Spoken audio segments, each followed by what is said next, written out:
வணக்கம் சார். என் மகளுக்காக உங்கள் கையில் வந்து ஜாதகம் பார்த்துருக்கேன். அவங்க வந்து ஒரு எக்ஸாம் எழுதுறதுக்காக ஃபார்ம் வெயிட் பண்ணிட்டு இருந்தாங்க. அந்த நேரம் மட்டும் அவங்களுக்கு ரிசல்ட் வந்து நான் 3 வீக்ஸ் கழிச்சு தான் வரும்ன்ற மாதிரி சொல்லியிருந்தாங்க. 7ஆம் தேதி எக்ஸாம் இருந்தது. 6ஆம் தேதி இந்த ஃபார்ம் கட்டாயம் சப்மிட் பண்ண தான் எக்ஸாம் எழுத முடியாத சூழ்நிலை இருந்தது. ஆனால் அந்த நேரத்தில் வந்து ரிசல்ட் வராதனால அவங்களால எக்ஸாம் எழுத முடியாதுன்னு சொல்ல இருக்கும்போது உங்கள் கையில் வந்து நான் கேட்டிருந்தேன். அப்போ நீங்கள் சொன்னீங்க கோச்சார கிரகங்கள்லாம் ஓரளவுக்கு நல்லா போயிட்டுருக்கு, அதனால் வந்து 6ஆம் தேதிக்குள்ளே இந்த பிரச்சனை முடிஞ்சிடும்னு சொன்னீங்க. சொல்லி 2 நாள்லேயே வந்து அந்த பிள்ளைக்கு ரிசல்ட் வந்துடுச்சு. ரிசல்ட்டில் பாஸ் ஆன பிறகு அந்த ஃபார்ம் ஃபில் பண்ணி ஃபார்மை வந்து ஹெச்ஓடி கையில் சைன் வாங்கணும். அந்த நேரம் பார்த்து ஹெச்ஓடி எல்லாம் லீவில் போயிட்டாங்க. அதுக்கப்புறம் எப்படி வாங்குறதுன்னு தெரியாத ஒரே குழப்பத்தில் சரி அடுத்த செமஸ்டர் பார்த்துக்கலான்ற மாதிரி இருந்தது. அதனால் வந்து அந்த மாதிரி இருந்தாங்க. கடைசியில் பார்த்தா 6ஆம் தேதி எல்லாமே வந்து சைன் பண்ணி கொடுத்துட்டாங்க. 6ஆம் தேதி சப்மிட் பண்ணிவிட்டு எனக்கு எக்ஸாம் எழுதியிருக்காங்க. அந்த எக்ஸாம் வந்து அவங்க கொஞ்சம் ஒரு திருப்தி இல்லாத மாதிரி சொல்கிறாங்க. அந்த எக்ஸாம் வந்து அவங்க பாஸ் ஆகிடுவாங்கன்றது உங்கள் கையில் கேட்டிருந்தேன். கட்டாயம் பாஸ் ஆகிடுவாங்கன்ற மாதிரி சொல்லுவீங்க. அதுக்காக ரொம்ப நன்றி.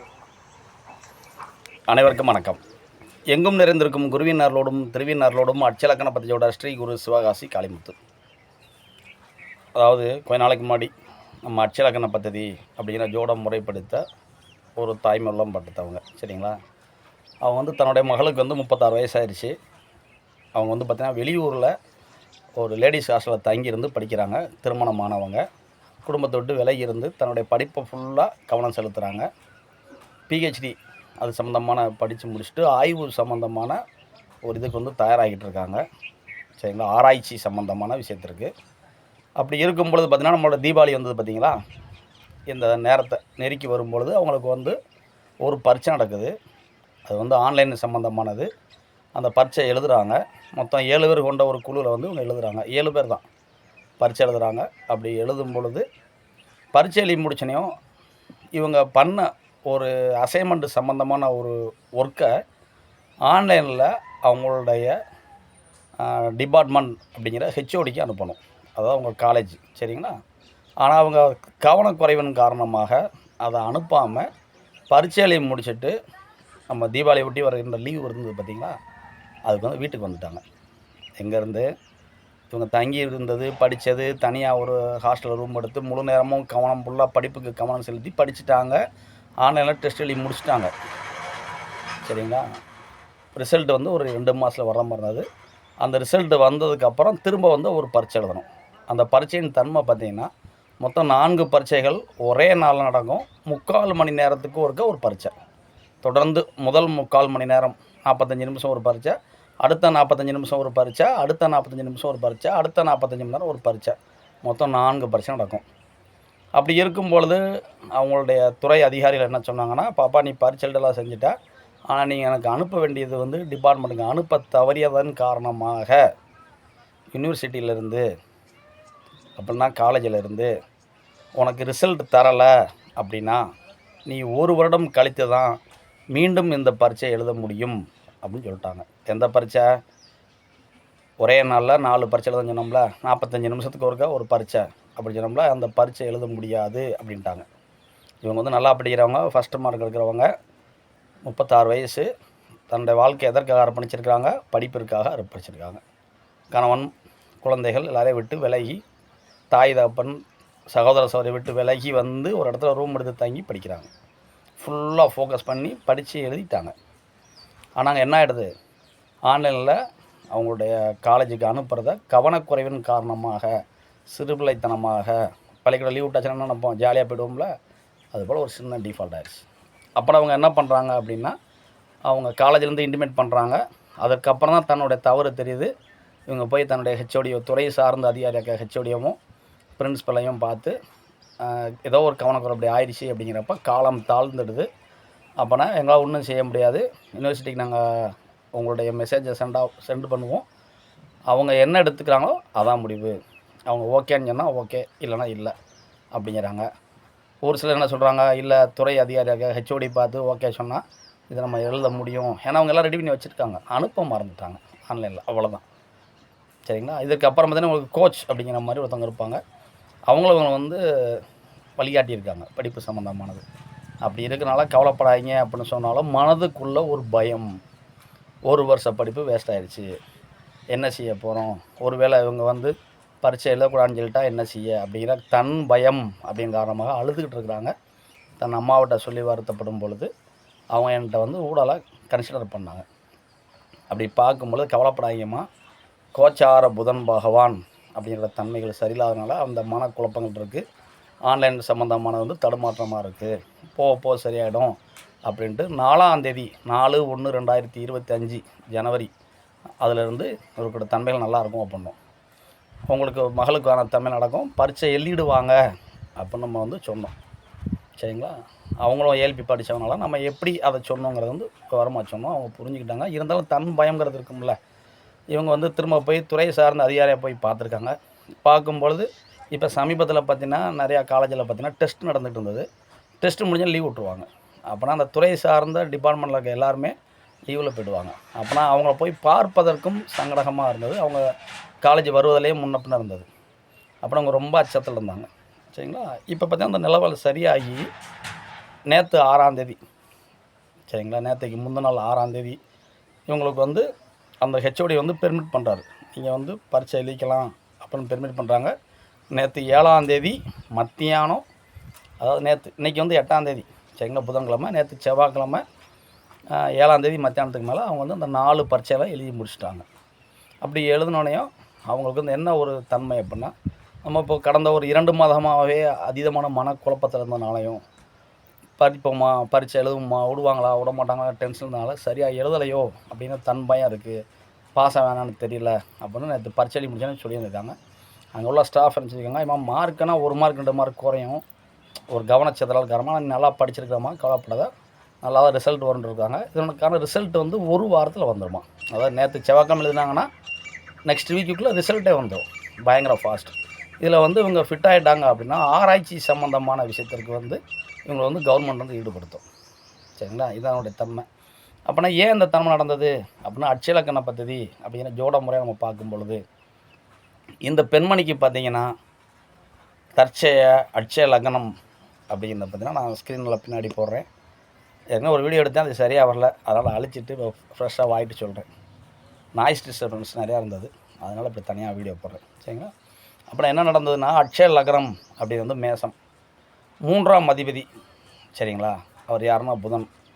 அவங்களுடைய சுயஜாதகத்தில் லக்னாதிபதியாக இருக்கின்ற செவ்வாயோட இணைந்து 6ஆம் வீடு அப்படிங்கிற நம்மளுடைய கன்னி வீட்டில் இருக்காங்க. 3ஆம் அதிபதி 6ல். அதனால் தொலைத்தொடர்பு சம்பந்தமான ஒரு சில விஷயங்களை வந்து அவங்களுக்கு வந்து பிரச்சனைகள் வந்து ஆட்படுது. இதே தருணத்தில் கோச்சார ரீதியாக இருக்கிற புதன் பகவான் நம்ம எல்லாருக்கும் தெரியும், விருச்சிக வீட்டில் 2 மாதம் இருந்தார். அந்த விருச்சிகம்ங்கிறது எந்த வீடு அப்படின்னோம்னா மேச அட்சலக்கத்திற்கு 8ஆம் வீடு. அப்போனா 3ஆம் அதிபதியாக இருக்கின்ற நம்மளுடைய புதன் பகவான் விருச்சிகம் அப்படிங்கிற செவ்வாய் அப்படிங்கிற தன் பகை பெற்ற வீட்டில் 2 மாத காலங்கள் இருந்தனால அங்கே வந்து பார்த்திங்கன்னா பயங்கரமான பிரச்சனைகள் வந்து வந்தது, ஆன்லைன் சம்மந்தமான பிரச்சனைகள். யாருக்கு? இந்த ஜாதகிக்கு. சரிங்களா?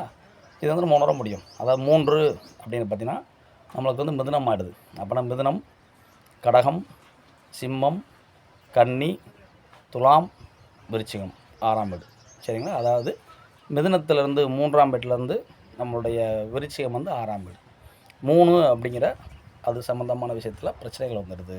தொலைத்தொடர்பு சம்மந்தமான ஆன்லைன் சம்மந்தமானதில் பிரச்சனைகள் வந்துடுது. இது வந்து ஒரு போட்டித் தேர்வு. சரிங்களா? அதற்கான முயற்சி பண்ணி எழுதியிருக்கிறாங்க. அப்படின்னா இப்போ நம்ம எப்படி இது கிளியர் ஆகும் அப்படின்னு சொன்னோம்னா, இவங்களை அட்சய நட்சத்திர புள்ளி அசுபதி 1, அது சரிங்களா?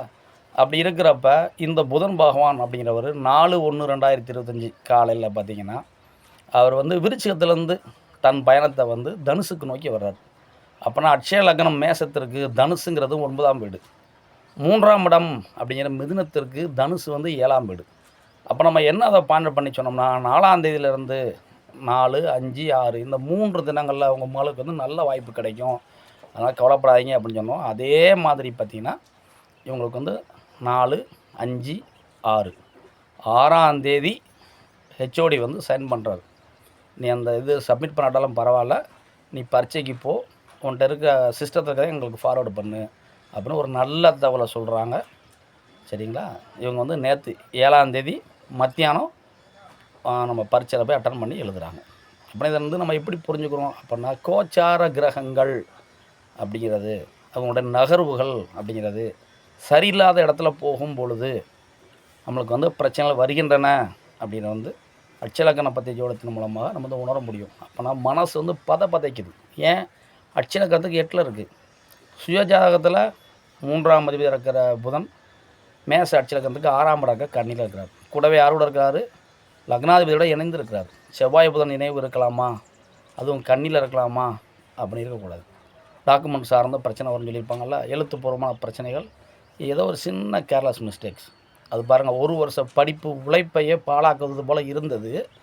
ஆனால் அந்த புதன் பகவான் மேச அட்சலக்கணத்திற்கு 9ஆம் இடம் அப்படிங்கிற பாக்கியஸ்தானத்திற்கு வரும் பொழுது 3ஆம் இடத்திற்கு 7ஆம் இடத்துல நகர்ந்த உடனே அவர் வந்து அதை வந்து சரி பண்ணிட்டார் அப்படின்னு தான் உணரும். அப்படி இருக்கும் பொழுது அவங்களுடைய அம்மாவோட கேள்வி, தற்சமய கேள்வி என்ன அப்படின்னா, நேற்று இரவு பேசுகிறாங்க, மகா வந்து ஒரு 2 மாதமாக ரொம்ப மனசு சங்கடப்பட்டுக்கிட்டு இருந்தாங்களே, இப்போ திடீர்னு பரீட்சை எழுதுனாங்க, நேற்று போய் மத்தியானம் எழுதிட்டு வந்துட்டாங்க, இதில் பாஸ் ஆகிடுவாங்களா அப்படின்னா அவங்களுடைய கேள்வி.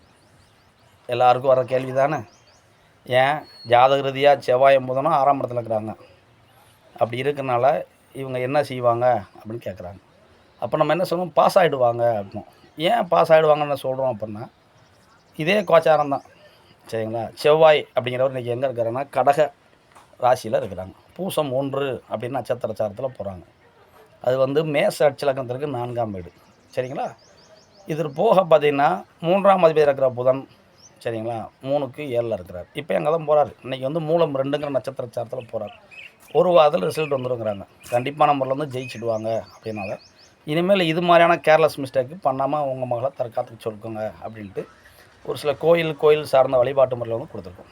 நம்ம ஏன் சொல்கிறோம்னா, ஒரு கிரிட்டிக்கலான பொசிஷன், பரீட்சை எழுத விடுவாங்களானே தெரியல.